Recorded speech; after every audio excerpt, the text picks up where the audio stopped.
नमस्कार प्रेक्षक हो, मी अक्षदा. तुम्ही पाहताय राष्ट्र सह्याद्री न्यूज. राष्ट्र सह्याद्री न्यूज मध्ये आपलं स्वागत. वळूयात बातमीकडे.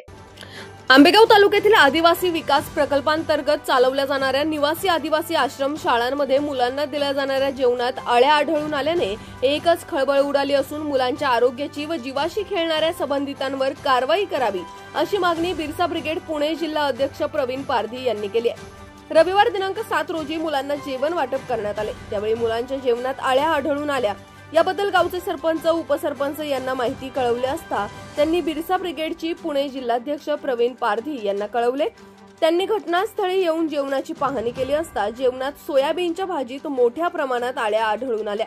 यावेळी पारधी यांनी सेंट्रल किचनद्वारे पाठवण्यात आलेल्या इतर शाळांना जेवणात अळ्या असून ते विद्यार्थ्यांना देऊ नका याबाबत माहिती दिली. तसेच स्थानिक व्यवस्थापक यांना जाब विचारला. स्थानिक सेंट्रल किचन व्यवस्थापक संतोष जयसिंग डफळ यांनी दिलगिरी व्यक्त केली आहे. या अगोदरही जेवणात कच्च्या चपात्या भाताचा वास येणे असे प्रकार घडले असल्याचे मुलांनी सांगितले.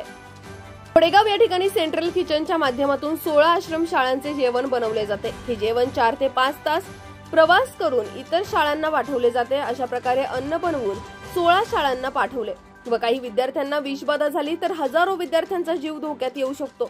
आज घडलेला प्रकार अतिशय गंभीर असून पाठवलेले अन्न अनेक शाळेतील विद्यार्थ्यांनी खाल्ले आहे.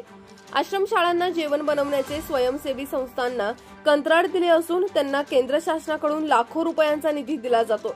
मात्र जेवण व जेवणासाठी लागणारे साहित्य हे निकृष्ट दर्जाचे असते.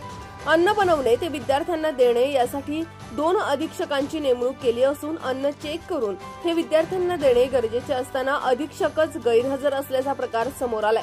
त्यामुळे या प्रकाराला जबाबदार असणाऱ्यांवर कारवाई व्हावी अशी मागणी बिरसा ब्रिगेडचे पुणे जिल्हाध्यक्ष प्रवीण पारधी यांनी केली असून याबाबत सहकार मंत्री दिलीप वळसे पाटील, खासदार अमोल कोल्हे व वरिष्ठांना माहिती देणार असल्याचे त्यांनी सांगितले.